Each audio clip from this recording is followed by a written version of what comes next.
During this rather ridiculous season we find ourselves in the rest of the world in, Josh and I have decided that this year we were going to explore all of the horror movies available. I know, what a strange season to be watching horror films when we most likely should be watching Hallmark Christmas movies. But we figured there's nothing more terrifying than the year 2020. So we've decided to spend this year with people like Freddy and Jason and Hannibal Lecter. These are the characters from horror films like Nightmare on Elm Street, or Friday the 13th, or even Silence of the Lambs. Now, maybe you were like me and didn't grow up watching horror films. I have this vivid imagination, so vivid that if I were to watch something scary, I would go to bed and dream the worst nightmares of all of the worst case scenarios that might possibly happen. And this is why I've discovered here recently that my favorite horror films are actually The Nightmare on Elm Street. Freddy Krueger is the monster that terrorizes people in their dreams. He preys upon their worst fears and uses it to destroy their lives in rather gruesome ways. But at the end of each movie, the characters somehow find a way to unite together, and through hope and determination, they conquer the monster of fear. This year, feels like a never-ending horror film, and the monsters won't seem to die. And the worst monster of all is that monster of fear. Fear is our nightmare on 2020 Street. Fear of the pandemic, fear of protest, fear of presidential elections. Our fears can range from catching a vicious virus or to losing income and independence. Our fears can even keep us up at night. Fear haunts us in our sleep. It shows up in our dreams, twisting our hopes into horrifying moments. Today, on the first Sunday of Advent, we find a young man haunted by a holy being in a rather horrifying way in the middle of the night. I wonder if Joseph felt the presence of what he thought was first Freddy Krueger when that heavenly being showed up with rather horrifying news. But doesn't this happen to us all? When we suddenly receive nightmarish news, our minds just flood with fear. We may even panic, trying desperately to flee the horror that is before us. But then we hear this voice, this heavenly whisper that reminds us, don't be afraid. The heavenly being reminds Joseph to take a breath, to remember that he was not alone in this unknown season ahead. For God will be there each step of the way, guiding him like a good friend who comes alongside us when we have anxious thoughts, when our world suddenly turns upside down. Joseph would also have Mary, his partner, who would not only help carry the burden of this terrifying moment, but carry a baby, a child who would remind all people about a God who never leaves us nor forsakes us.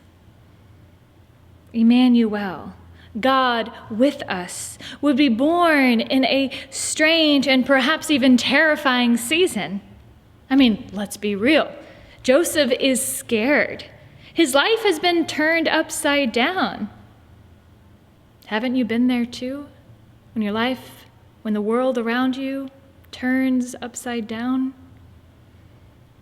And then the news of Mary's pregnancy is not miraculous, but rather ridiculous.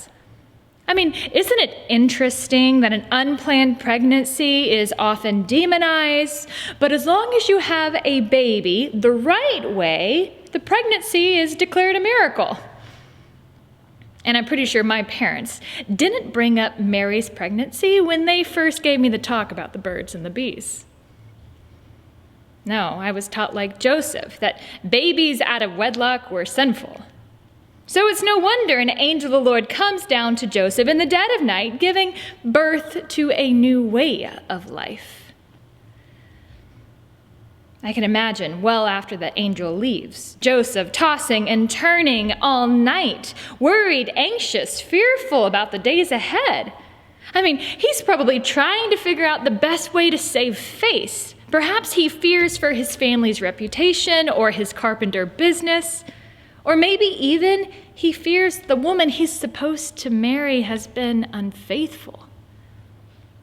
The fear is festering in Joseph's mind. I mean, this is what fear does. Fear tells us, no, you did something wrong. No, life isn't supposed to be like this. No, you can't believe in miracles. That's ridiculous. This festering fear keeps us from seeing the light of God's miraculous work in the world. But the miracle of Christmas is not about a baby popping out of a virgin. No, the extraordinary miracle of Christmas is that the birth of Christ opens up a new way of life. Life for ordinary people like you and me. This is why the Christmas season is so important. This is a season of miracles, a season where the extraordinary breaks into the ordinary, where hope breaks into our bleak-filled realities. And hope, now more than ever, feels ridiculous, but hope is miraculous. Believing in hope is kind of like believing in Santa. You may never see the jolly bearded man in real life, but I'd rather see Santa than Freddy Krueger in my dreams.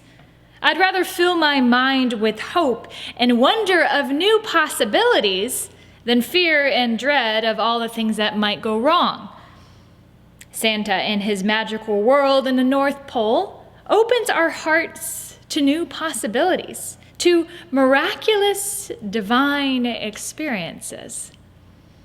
Santa doesn't steal the spotlight from Jesus, but instead, Santa is a light to the fearful, a light that shines on the manger, a light that points our hearts in a new direction.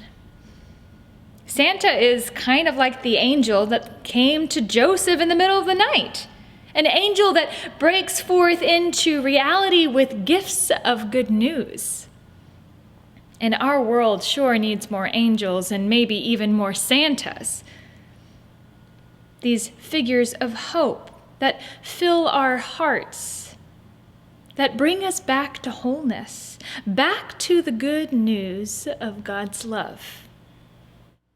This is the same good news that John Brown reminded us of today. Today, in worship, he told us a story back when he fought in World War II at the Battle of the Bulge. Now, let me give you a little bit of the rest of the story. So John found himself stuck in a foxhole. It was Christmas Day, and all the firing and war had ceased during that particular day on both sides. Now, it was in that brief moment of peace that John found a possibility of hope of getting out of that foxhole. Now, his feet were hurting so bad, and he finally decided that he would try to go find one of the medics about half a mile down the road. Now, he would have to crawl his way through shrubbery and even through tire tracks left over by a tank. As he crawled, he feared that gunfire would whiz by his ears, but he kept crawling towards hope. He finally made it to that Jeep and asked if there was a medic around to help him. A medic said, "What's the matter?" And John told him about his feet, how his feet were hurting so bad. So they ended up putting him on that Jeep and flew down to a medical tent where he received help. Now, it was at that tent that he ended up falling asleep against a wall. He wasn't sure what was wrong with his feet at the time, but he knew that he was tired. So he fell asleep, perhaps filled with nightmares of the horrors of war, perhaps even fearful of the possible outcome of his own health. He remembers waking up and seeing a heavenly figure, a Catholic priest, who had a tin full of hot food for him. He ate and nourished himself. It was then that they put him on a stretcher and began to examine his feet. The doctor said that he had trench foot, horrible frostbite of his feet. Many men lost their legs due to this. But John would be able to survive that. The doctor said that he might be able to save his feet. So John ended up resting and falling asleep once again. The next morning, John woke up to what he calls an angel, a beautiful young woman who gave him the good news that he would be not only returning to Paris, France, but they would take him to safety in London, where he would then be able to recover for weeks. John's story fills me with hope.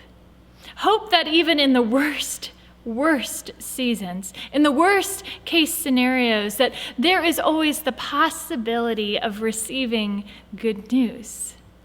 Good news that we are reminded of in Joseph's story. Yes, we all have felt trapped in those fear-filled foxholes of our lives. We can feel isolated and lonely. Yes, we all have felt the frostbitten pains of depression and grief. Yes, we all have crawled slowly towards safety in this ridiculous season. And yes, we have all even experienced nightmares this year, nightmares that try to rob our dreams of hope. But dreaming of hope is what we find in John's story. Dreaming with hope is where we find Joseph, who reminds us that we too can experience hope in the midst of fear.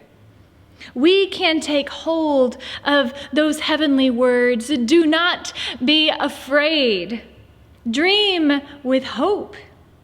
The good news of Christmas is that God invites us all into the miraculous and even ridiculous dreams of hope. Today, this week, this season ahead, let us all dream with hope. Hope for not only today, but hope for tomorrow. Hope that unites us together. Hope forever. Hope that eases our anxieties. Hope that shelters us from our worst fears. Hope that continues to give and give and give to all people. Hope. Hope that comes down from heaven, that tells the good news of Christmas. Do not be afraid. Emmanuel, God with us. Amen.